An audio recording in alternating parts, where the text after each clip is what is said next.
एक बार आपल्या संग बोलणार आहे. एक स्त्री आहे, आता स्त्री नटणी घातली, सोन्याची मूर्ती नटणी केली आणि तिला कुणीच विचारे ना किती रुपयाची केली, कुठून आणली, कधी केली, कुणीच विचारा ना. आणि मग ज्यावेळेस तिला कोणी विचारलं तिच्या घराला काढी लावून दिलं, घर पेटून दिलं. घर पेटून दिल्यानंतर सगळे लोक आले पाहायला आणि घर पेट सगळं विजवलं आणि जाता एक बाई म्हणली नदी काढायची केली गेली, भारी केली. आणि मग ती म्हटली आधी जर विचारलं असतं कशाला घर पेटवलं असतं. ती तिला नथनी दाखवायची होती की लोकांनी बघा मी सोन्याची नथनी केलेली आहे आणि कुणीच बघणार आणि म्हणून तिने मोठं घर पेटून दिलं आहे. परमेश्वराने आपल्या जीवनामध्ये एक गोष्ट अशीच केली की जगाने त्या येशूकडे पाहावं. Praise the Lord. तरी पण जग त्या येशूकडे बघत नाहीये, तरी जग त्या येशूकडे पाहत नाही. काय केलं बरं देवाने? परमेश्वराने तुमच्यावर आणि माझ्यावर प्रेम केलं, फार प्रेम केलं आणि तो सांगत आहे की मी तुमच्यावर प्रीती करतो, प्रेम करतो. पण लोक कुणीच ऐकलं नाही.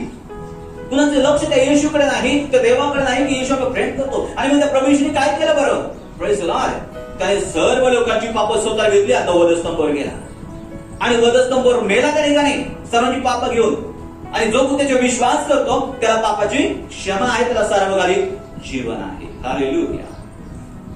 जगात तरी एवढं मोठं बलिदान दिलं पुरुषावर, तो वधस्तंभावर गेला तरी कुणाचंच लक्ष नाही येशूकडे की येशू तुमच्यासाठी जगासाठी मरण पावला आहे. लोकांचं लक्ष कुठं आहे माहिती का? फक्त स्वार्थी भावनांकडे, माझ्या इच्छा पूर्ण झाल्या पाहिजे असंच पुष्कळ लोकांचं आहे. हालेलुया. आणि मग त्यावेळेस ज्यावेळेस लूक शुभवर्तमानमध्ये मत्ती शुभवर्तमानमध्ये पाहतो त्यावेळेस की ज्यावेळेस प्रभू वधस्तंभावर चढवलं आणि वधस्तंभावर त्याच्या आजूबाजूला दोन चोर होते, इकडे एक चोर आणि इकडे एक चोर. आणि त्याच्यापैकी एक चोर असा होता, तो म्हटला हे तुझं देवाचा पुत्र असशील ना तर स्वतःला वाचव आणि मलाही वाचव. आणि हालेलुया. पहा येशूने एवढं मोठं काम केलं आहे पापाच्या क्षमेसाठी. पापाच्या जाग्यावर तो मरण पावलाय तरी तो चोर विचारतोय की जर तू देवाचा पुत्र असशील ना, देव असशील ना, मला पण वाचव आणि स्वतःला पण. अरे दादा, तो तुला जीवन देणारा परमेश्वर आहे. आणि मग एका चोराच्या लक्षात आलं नाही, त्या मूर्ख चोराच्या लक्षात आलं नाही, पण त्याच्यापैकी दुसऱ्या चोराच्या लक्षात आलं. आणि मग तो म्हणतो अरे आपण जे काही केलं त्याचं आपल्याला फळ मिळत आहे, त्याचा आपल्याला मोबदला भेटत आहे, परंतु त्या येशूने काहीच केलेलं नाही तरी तो वधस्तंभावर गेलेला आहे. आणि मग तो म्हणतो हे प्रभू येशू, ज्यावेळेस तू येशील त्यावेळेस माझी आठवण कर, तू मोठ्या गौरवाने माझी आठवण कर. हालेलुया. आणि मग प्रभू येशूने सांगितलं आज त्या चोराला क्षमा तारण मिळाला आहे, त्याची पापाची क्षमा झाली आहे. Praise Lord. पण त्याच दुसऱ्या चोराने पश्चाताप केला असता तर? हालेलुया. जगाची स्थिती अशीच आहे. काही लोक ह्या चोराप्रमाणे आहे, काही लोक ह्या चोराप्रमाणे आहे, परंतु दोन्ही पण चोरच आहेत. हालेलुया. जगातले लोक चोरच आहेत म्हणतात. कोणी नीतिमान नाही. बायबल सांगतो एकही नीतिमान नाही, सर्वांनी पाप केलाय. सगळेजण देवाच्या आज्ञेविरुद्ध गेलाय, देवान चुकले आहेत. दोघेही चोर आहेत, परंतु त्या चोरांपैकी आपल्याला एका चोरासारखं ज्याने क्षमा मागितली, ज्याने येशूला ओळखलं. हालेलुया. जग येशूला ओळखत नाहीये. येशूने एवढं बलिदान दिलं तरी ओळखत नाही. काही ख्रिस्ती लोक येशूला ओळखत नाही की त्यांनी माझ्या पापासाठी बलिदान दिलेलं आहे. ख्रिस्ती लोकांनी एवढंच ओळखलं आहे काही लोकांनी की येशू चमत्कार करतो आणि त्यांनी मला चमत्कार दिलाच पाहिजे. हालेलुया. आणि फार आपकही बरं का, फार अगदी ठासून सांगतात मी ख्रिस्ती आहे, येशूने माझं आरोग्य दिलंच पाहिजे, येशूने माझ्या मान्याप्रमाणे केलंच पाहिजे. Praise the Lord. चांगली गोष्ट आहे. जर मी देवाची आज्ञा पाळत आहे, देवाची वचनं माझ्यामध्ये आहे, तर येशू आपल्या म्हणण्याप्रमाणे करेल. त्याने अभिवचन दिलेलं आहे. माहिती कुठे ते अभिवचन? योहान शुभवर्तमान आहे ना. हालेलुया. योहान शुभवर्तमान याचा 15वा अध्याय, 15व्या अध्यायामध्ये 7 आणि 8 वचनामध्ये म्हटलंय जर तुम्ही माझ्यामध्ये राहिला, माझी वचनं तुमच्यामध्ये राहिली तर तुम्हाला जे पाहिजे असेल ते मागा, म्हणजे तुम्हाला ते प्राप्त होईल. हालेलुया. होईल ते आपल्याला प्राप्त होणार आहे.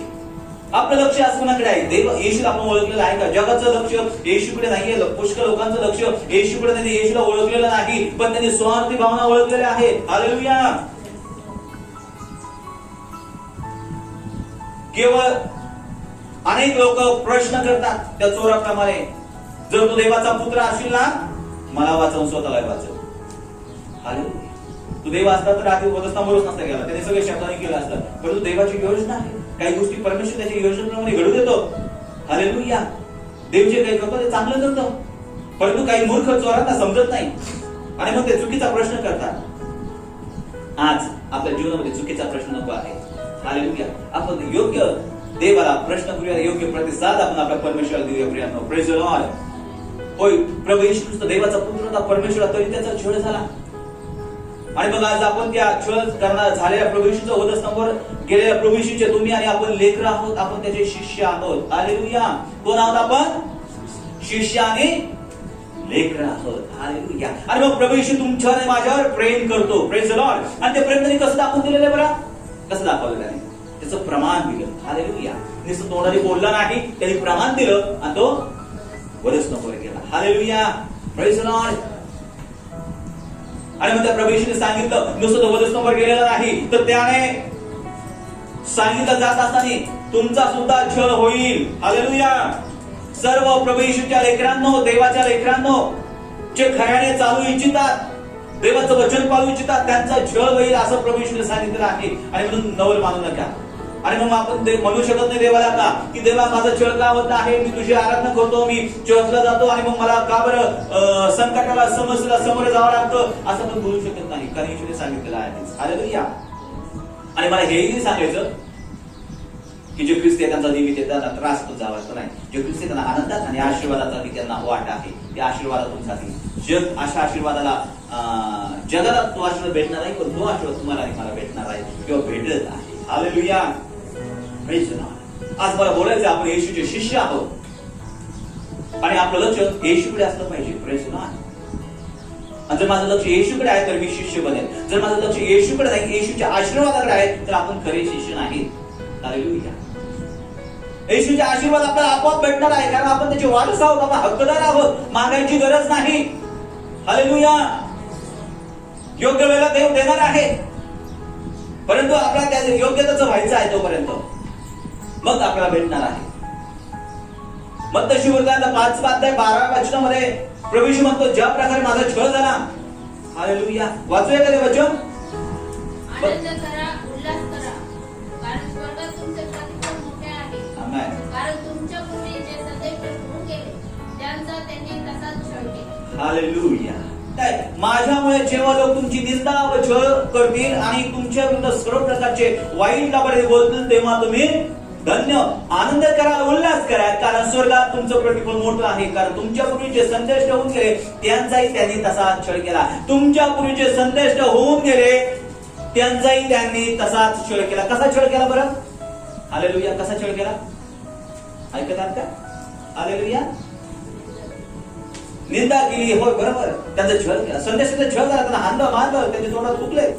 परंतु प्रभू येशू म्हणतो, जे तुमच्या पूर्वी होऊन गेले त्यांचाही त्यांनी तसा छळ केला. आणि तुमचा जर छळ होत असेल तर काही मोठी गोष्ट नाहीये, तुमची निंदा होत आहे काही मोठी गोष्ट नाहीये. हालेलुया.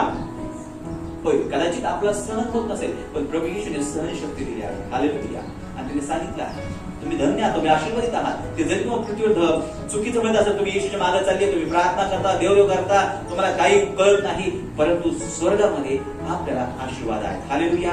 जेव्हा न्याय होईल त्यावेळेस हे लोक जे बोलतात ते नरकामध्ये टाकण्यात येईल, पण जे लोकांनी सहन केलं ते स्वर्गात देवाबरोबर आनंद उपभोगतील. Praise the lord. हालेलुया. आणि आपण आपली नजर जगाकडे नसता येशूकडे लावूया, देवाकडे लावूया. हालेलुया. होय, आपल्या त्या येशूकडे आपल्याला लक्ष लावायचंय प्रियांनो. Praise the lord. ख्रिस्ती होणं सोपं आहे, पण ख्रिस्ती जीवन जगणं अवघड आहे. सर्व देवाच्या लोकांना, ख्रिस्ती लोकांना ख्रिस्ती होणं सोपं आहे, परंतु ख्रिस्ती जीवन जगणं फार अवघड आहे. हालेलुया. पहा मत्ती सुविचारामध्ये आपल्याला एक वचन ऐकायला मिळतं, वाचायला मिळतं. त्याचा 10वा अध्याय 38. जो आपला वधस्तंभ उचलून घेऊन माझ्या मागे येत नाही तो मला योग्य नाही. आमेन. येशू म्हणतो, जो आपला वधस्तंभ उचलून माझ्या मागे येत नाही तो मला योग्य नाही. जर मला येशूचा शिष्य व्हायचा आहे तर काय करायचं आहे? प्रभू येशू म्हणतो, तो वधस्तंभ तुला उचलावा लागेल. येशूचा वधस्तंभ काय आहे? काय अर्थ त्याचा वधस्तंभाचा अर्थ? याच्या अर्थ ज्या प्रकारे प्रभू येशूने सहन केलं त्या प्रकारे आपल्याला सहन करायचं आहे. हालेलुया. कारण मत्ती सुविचार 5 अध्याय आणि 12 वर्षामध्ये तेच म्हटलं आहे की जसा जर तुमचा छळ होत आहे तर काय आश्चर्य मानू नका, जे पूर्वी संदेश ठेवून गेले त्यांचाही तसाच छळ झाला आहे. होय, मग तो छळ कुठून नव्हे, शेजारचे करतील, घरातले करतील, मित्रगण करतील, कुठूनही करतील. आणि कसंही करतील, थट्टा करतील आणि मग त्याप्रकारे तुम्ही तिथं खचून जाऊ नका. Praise the Lord. खचून जाऊ नका. देवाचंही तसंच झालं आहे, येशूचंही तसंच झालं आहे, संदेशांचंही तसंच झालं आहे. परंतु तुम्ही धन्य आहात. आणि मग मी म्हटलो आहे मला स्वर्गामध्ये जायचं आहे, तर स्वर्गामध्ये जाण्यासाठी एकच मार्ग आहे, तो म्हणजे वधस्तंभाचा मार्ग आहे. Praise the lord. सर्वकालीन जीवन पाहिजे तर वधस्तंभाचा मार्ग आहे. आणि प्रभू येशूने तो वधस्तंभ वाहिला, त्या वधस्तंभावर गेला. आणि मग प्रभू येशूने ज्या प्रकारे मी वधस्तंभ वाहिला आहे त्या प्रकारे तुम्ही पण व्हायला पाहिजे, त्या त्रासातून जायला पाहिजे. वधस्तंभ वाहणे म्हणजे येशूचा शिष्य होण्यासाठी प्रत्येक गोष्टीला सहन करणे. आपण देवाची लेकरं आहोत प्रियानो. हालेलुया. तुम्ही आणि मी येशूचा शिष्य आहे आणि शिष्य होण्यासाठी प्रभू येशू म्हणतो वधस्तंभ तुम्ही उचललाच पाहिजे. ते 1:8 आहे. हालेलुया. तुम्ही वधस्तंभ आणि जो आपला वधस्तंभ उचलून माझ्या मागे येत नाही तो मला योग्य नाही. येशू तो मला योग्य नाही. हालेलुया. आणि मग येशू योग्य होण्यासाठी वधस्तंभ उचलला पाहिजे. वधस्तंभाचा अर्थ काय आहे? त्रासातून गेलं पाहिजे. हालेलुया. जावं लागेल. जी परीक्षा त्या परीक्षेला आपण समोर गेलं पाहिजे. आमेन. त्याला म्हणतात वधस्तंभ. उत्तम उदाहरण आहे आपल्याला ख्रिस्ती लोकांचं. नेहमीच आपण मी सांगत असतो योबाचं उदाहरण है ना. योबाची लाईफस्टाईल माहिती का? जेवण का आणि योब खूप धार्मिक व्यक्ती होता. हालेलुया. देवाचं भय बाळगणारा लोक असा योब होता. त्याने आपल्या लेकरांना देवाचं भय शिकवलं होतं. Praise the Lord. देवाचं भीती बाळगणारा व्यक्ती होता आणि देवाने त्याचं नाव घेतलं. मला एवढ्या देशामध्ये, या ऊस देशामध्ये योबासारखा कोणताच असा व्यक्ती नाही त्याच्यासारखा धार्मिक. हालेलुया. आणि धार्मिक लोकांकडे सैतानाची नजर असते. सैतानी लोकांकडे नसते. जे लोक वाईट आहेत त्यांना काय अडचण नाहीये, पण जे लोक चांगलं चालतात, आपलं देव विरून जीवन जगतात, त्याच्याकडे सैतानाची नजर असते. आणि अशाच वेळेस योबाकडे सैतानाची सुद्धा नजर. आणि मग त्याने परीक्षा घेण्याचं ठरवलं आणि देवाने सैतानाला परवानगी दिली, घेऊन टाक त्याची परीक्षा तू, तरी योग घसरणार नाही, पापात पडणार नाही. हालेलुया. आणि पुष्कळ असं संकट योबावर आली आणि ते एका दिवसात नाही आलं, म्हणजे एका दिवसासाठी नव्हती. पुष्कळ वर्ष योग त्या त्रासातून जात होता. असं महिनाभर, वर्षभर असं नाही, पण पुष्कळ दिवस योग त्या त्रासातून गेला. हालेलुया. त्याची संपत्ती गेली, त्याची लेकरं मेले आणि मग त्याने खापर घेतलं, रात्रीत बसला आणि खाजवत होता. असा फार खाजवत होता. आणि मग त्याच्यावर पाप इतकं धार्मिक आहे, यायला पाहिजे कसं संकट नाही. लोकांना असं संकट नाही यायला पाहिजे धार्मिक माणसाला, देवाच्या घाबरणाला. पण योबावर आलं. हालेलुया. आणि मग योबाने काय केलं? आग खाजवत होता आणि मग त्याची बायको आली. त्याच्या बायकोला देखवाना. त्याची बायको म्हटली, अहो इतकं तुम्ही देवाची आराधना करता, सगळं काही करता, तरी देवाने तुमच्यावर संकट आणलं आहे, तर आता एक काम करा, देवाचं नाव सोडून जा आणि मरून जा. आणि मग योब म्हटला देवाकडून दुःखच घ्यावे, सुखच घ्यावे, काय दुःख घेऊ नये काय. Praise the Lord. योबाने आपल्या शब्दाने काही केलं नाही. आणि मग काही दिवस गेले पुढं आणि गेल्यानंतर आपण 4थ्या अध्यायामध्ये वाचतो की त्याचे मित्र त्याच्याकडे आले, योबाकडे आले. पण धार्मिक लोकांचा कशा प्रकारे लोक छळ करतात. आणि मग त्याचे मित्र म्हटले, काय योबा, कधी आपण पूर्ण नियमशास्त्रामध्ये असं लिहिलेलं आहे का? धार्मिक व्यक्तीला कष्ट सहन करावं लागतात, दुःख सहन करावं असं कुठं आहे का? आणि तू तर दुःखातून जात आहे, तुझा अंग सडला आहे, तुला कोणी विचारत नाहीये, तू किती धार्मिक होतास आणि आता तुझ्यावर एवढं संकट काय आलं? हालेलुया. नक्कीच तू ढोंगी होतास आणि म्हणूनच हे संकट तुझ्यावर आलं. जर तू खरा धार्मिक असताना तुझे हे संकट आलं नसतं. कोण म्हटलं माहिती का असं? त्याचे मित्र म्हणत आहे, तू ढोंगी ख्रिस्ती होता, तू देवाच्या आज्ञा तोडल्यास, तू देवाला फसवलंस आणि म्हणून आज हे संकट आहे तुझ्यावर. हालेलुया. काय वाटलं असं बरं योबाला? काय वाटलं असतं योबाला? योबाला फार दुःख झालं. आपल्यापैकी व्यक्ती असता तो विश्वास माघारी गेला असता. परंतु त्याने सुद्धा मित्रांना सुद्धा एकाही शब्दाने दुखवलं नाही. त्याने डायरेक्ट देवाकडे आरोळी केली. तुम्हाला वाचन त्या ठिकाणी वाचला 14 अध्यायामध्ये तर समजेल योबाने कशा प्रकारे आपल्या मित्रांबरोबर संभाषण केलं, कसा तो त्याचं शब्दाने सुद्धा त्यांनी देवाबरोबर काही चुकीच्या गोष्टी केल्या नाही. हालेलुया. तो आपल्या देवाशी विश्वासू राहिला. हालेलुया. आणि मग शेवटी काय झालं माहितीये का? सैतान हरला आणि त्याला दुप्पट संपत्ती मिळाली. 42व्या अध्यायामध्ये पाहताना मिळतो देवाने त्याला संपन्न केलं, सर्वात श्रीमंत केलं, पहिल्यापेक्षा दुप्पटीने संपत्ती त्याला दिली. हालेलुया. हा धार्मिक व्यक्तीचा दैव अशा प्रकारे हे करतो. परीक्षेतून जावं लागतं. धार्मिक लोकच परीक्षेतून जातात, वाईट लोक जात नाहीत, कारण ते सैतानाचेच आहेत, त्याच पार्टीचे आहेत. त्यांचीच पार्टी एक त्यांचीच पार्टी आहे, सैतान त्यांच्यावर जुलूम करणार आहे, त्यांना आनंदच ठेवणार आहे, कारण तो त्यांच्याच पार्टीचा आहे. मृत्यूवर काय सुख भोगायचं भोगा, काय खायचं प्यायचं खा, फसवणुकीने खा, चोऱ्या करून खा, कसंही खा, त्यांना त्रास होणार नाही. पण धार्मिक व्यक्तीला त्रास होत जाणार, कारण तो देवाच्या पार्टीचा आहे. हालेलुया. आणि या पृथ्वीवर सैतान आहे. जे कोणी देवाच्या मागे लागतात, सैतान त्यांच्या मागे लागतो. तो म्हणतो कशाला जाता देवाच्या मागे, चला माझ्याकडे या, मी तुम्हाला गाडी नाही का, मी गाडी देतो. तुम्हाला खायला प्यायला नाही, मी खायला प्यायला देतो. तुम्हाला घर नाही का, मी घर देतो. फक्त काय करा, फसवागिरी करा. देवाच्या वचनाचं तुम्ही आज्ञा पाळू नका, म्हणजे तुम्हाला सगळ्या गोष्टी प्राप्त होतील. अशा प्रकारे धार्मिकांवर परीक्षा येते. हालेलुया. प्रभू येशू म्हणतो, जर तुम्हाला माझा शिष्य व्हायचं आहे तर तुम्हाला माझा वधस्तंभ उचलून माझ्या मागे यावा लागेल. जर कोणी वधस्तंभ उचलीत नाही तर तो योग्य नाही. योगाने वधस्तंभ उचलला का? योगाने वधस्तंभ व्हायला का? हालेलुया. नक्कीच त्या गोष्टी वधस्तंभ व्हायला. मी तुम्हाला सांगत आहे वधस्तंभ काय. योगाने जे दुःखातून गेला त्याला म्हटलं जातं वधस्तंभ. हालेलुया.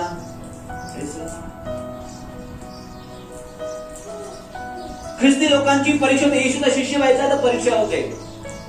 त्यात परीक्षा पण येते, संकट पण येतात. संकट येतात, योगासारखी परीक्षा पण आहे. आणि सगळ्यात सुंदर येते उत्पत्तीच्या पुस्तकामध्ये योसेफ नावाचा व्यक्ती. कुणाला योसेफाची गोष्ट नाही का? कुणाला माहिती योसेफाची गोष्ट? हालेलुया. माहिती आहे बाकी सगळ्यांना? होय.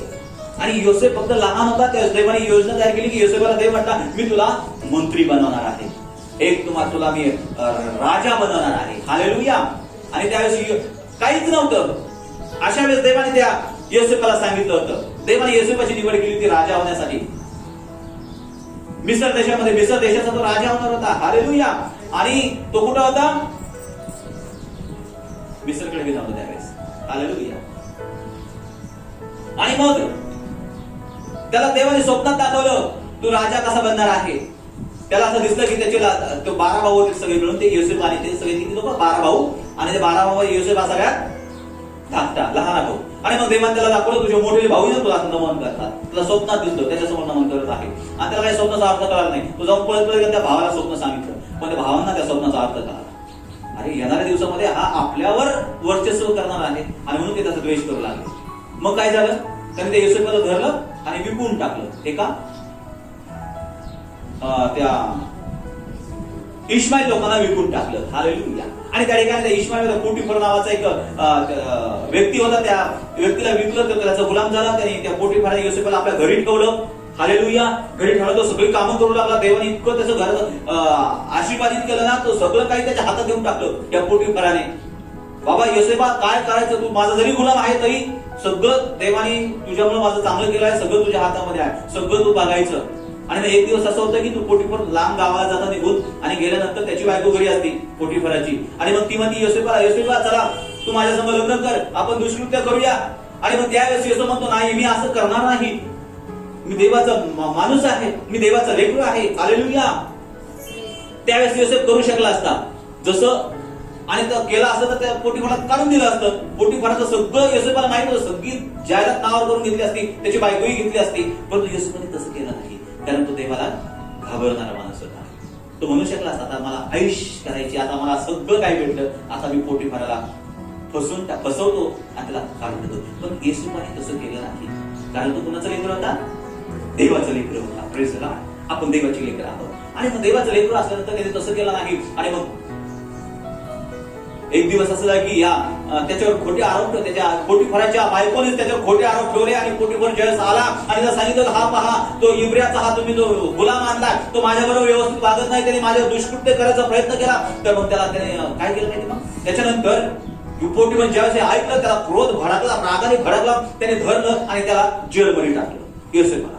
आणि मग पुष्कळ दिवस तो जेलमध्ये होता. कशामुळं? वाईट वागल्यामुळं नाही, चांगलं वागल्यामुळे त्याला जेलमध्ये जावं लागलं. वाईट वागला असता तो जेलमध्ये नसता गेला, पोटीफर भिकारी झाला असता. परंतु तो चांगला वागला आणि मग त्याला कुठे जावं लागलं? जेलमध्ये जावं लागलं. आणि जेलमध्ये पुष्कळ दिवस त्या ठिकाणी राहिला. आणि जेलमध्ये राहत असताना अजून फारो राजाने 2 कैदी त्याच्यामध्ये टाकले. आणि 2 कैदी त्याच्यामध्ये टाकल्यानंतर त्या 2 कैद्यांना चांगलं स्वप्न पडलं. त्या स्वप्नाचा अर्थ योसेफाने सांगितला. ती फार चिंतित झाले. दोघांना सारखे स्वप्न पडले. आणि योसेफाला त्या दोघांनी स्वप्न सांगितलं. एकाचा अर्थ सांगितला, खूप सुंदर अर्थ सांगितला. दुसरा लगेच दुसरा बी तो काही त्यांनी पण सांगितलं योसेफला, अरे माझं बी असं स्वप्न आहे. आणि मग योसेफ म्हटला, योसेफने त्याचाही अर्थ सांगितला. योसेफने पहिल्याला सांगितलं तू पुन्हा तू राजामध्ये तुझं पहिलं काम राजा तुला देईल, आणि दुसऱ्याला सांगितलं राजा तुला मारून टाकणार आहे. हालेलुया. आणि मग असं झालं. परंतु योसेफ म्हटला त्या कैद्याला, बाबा तू ज्यावेळेस राजा तुला तुझ्या पदावर नेईल, पूर्ण तू कामावर जाशील, पुन्हा तू पहिलेबारदार होशील, त्यावेळेस माझी आठवण कर. त्या राजाला सांग, फारो राजाला, मी काही चूक केलेली नाही, मी एकही अपराध केला नाही, तरी मी या जेलमध्ये आहे. जसं बाहेर पडला कधी विसरून गेला तो योसेफाने काय सांगितलं होतं ते. 2 वर्ष लोटले. 2 वर्ष लोटल्यानंतर परंतु परमेश्वर योसेफ बरोबर होता. हालेलुया. आणि मग पुन्हा एक वार आता राजाला स्वप्न पडलं. राजाला मी भयंकर स्वप्न पडलं. आता स्वप्नात तो इतका तो हे झाला, अस्वस्थ झाला. आणि मग ते स्वप्न लगेच याला आठवलं. पहिल्या वारदारला, अरे मी ज्यावेळेस कैदी होतो त्यावेळेस मला योसेफाने माझ्या स्वप्नाचा अर्थ सांगितला, आणि तसंच घडलं. राजा तुम्ही ते योसेफला जाऊन विचारा तुमच्या स्वप्नाचा अर्थ. तो सांगितलं. राजाने योसेफला सांगितलं. योसेफने सुंदर असा त्याचा अर्थ सांगितला. आणि मग राजाला कळून आलं की याच्या काही देवाचा आत्मा आहे. देवाने योसेफला बाहेर, फारोने योसेफला बाहेर आणलं आणि सांगितलं, हे बघ योसेफा, जे काही राजा जगामध्ये याच्यामध्ये आहे, राज्यामध्ये मी फक्त नावापुरता सिंहासनावर आहे, जे काही घडेल याच्यामध्ये ते तुझ्या शब्दाने घडेल. Praise the Lord. तू आता राजा आहेस आणि तू मंत्री आहेस. Praise the Lord. मी फक्त आता नावासाठी आहे. आणि तो मंत्री झाला, मिस्र देशाचा तो राजा झाला. Praise the Lord. कसं काय झालं बरं? तो स्वतः होऊ शकला असता, प्रयत्न केला नाही त्याने. स्वतः जर बनला असता, मला राजा व्हायचा आहे, तो झाला असता का? नसता झाला. परंतु त्याच्या हातात चालला होता त्यावेळेस तो नाही म्हटला, पण ज्यावेळेस देवाने सांगितलं त्यावेळेस तो खरोखर राजा झाला. हालेलुया. योसेफाबद्दल असं नाही पाहिजे नाही. परंतु त्या राजा होण्यासाठी योसेफला काय करावं लागलं? पुष्कळ त्रासातून जावं लागलं, परीक्षेतून जावं लागलं. त्याच्या सख्या भावाने त्याला विकून टाकलं, त्याला गुलाम म्हणून विकलं, जेलमध्ये गेला, अनेक प्रकारे त्रासामधून जावं लागलं. परंतु याही गोष्टीमध्ये तो देवाशी विश्वासू राहिला आणि परमेश्वर त्याला राजा बनवलं. मिस्र देशाचा राजा त्याला बनवलं. हालेलुया. Praise the Lord. येशूचा शिष्य होणं सोपी गोष्ट नाही. जीवन अवघड आहे, त्रासातून जावं लागतं, परंतु शेवटी आशीर्वाद देवाने ठेवलेले आहेत. असं म्हणू नका की माझ्या जीवनामध्ये काहीच आशीर्वाद नाही. आशीर्वाद आहेत. हालेलुया. योबाला शेवटी आशीर्वाद मिळाले. योबाला दुप्पट संपत्ती मिळाली. योसेफ राजा झाला. हालेलुया. हे त्याला आशीर्वाद मिळालेले आहे. Praise the Lord. तुम्ही म्हणाल हे जे उदाहरण ते मला काय सांगतात, आम्हाला काय सांगतात? प्रश्न शिकण्यासाठी आहेत. ते जरुरी नाहीये. देवाने सगळ्यात बायबलमध्ये जाणून बुजून पवित्र आत्म्याने येशूने देवाने उदाहरण, योसेफाचं उदाहरण, योबाचं उदाहरण ते बायबलमध्ये ठेवलेले कशासाठी? तुम्हाला आणि मला शिकण्यासाठी. त्यांच्यासाठी परीक्षा आपल्याला आली नाही. येणार आहे, परीक्षा येणार आहे. येशूने सांगितले जागृत राहा, सावध राहा. सैताना गरजा सिंहासारखा तुम्हाला गिळावरी शोधत फिरत आहे, पण सावध राहा. येशूने तुम्हाला आणि मला वार्निंग दिलेली आहे, आणि म्हणून आपल्याला सावध राहायचं आहे या दिवसांमध्ये. हालेलुया. योगासारखं आपलं संकट येणार नाही, किंवा योसेफप्रमाणे आपल्या परीक्षा येणार नाही, परंतु आपला विजय व्हायचा आहे. हालेलुया.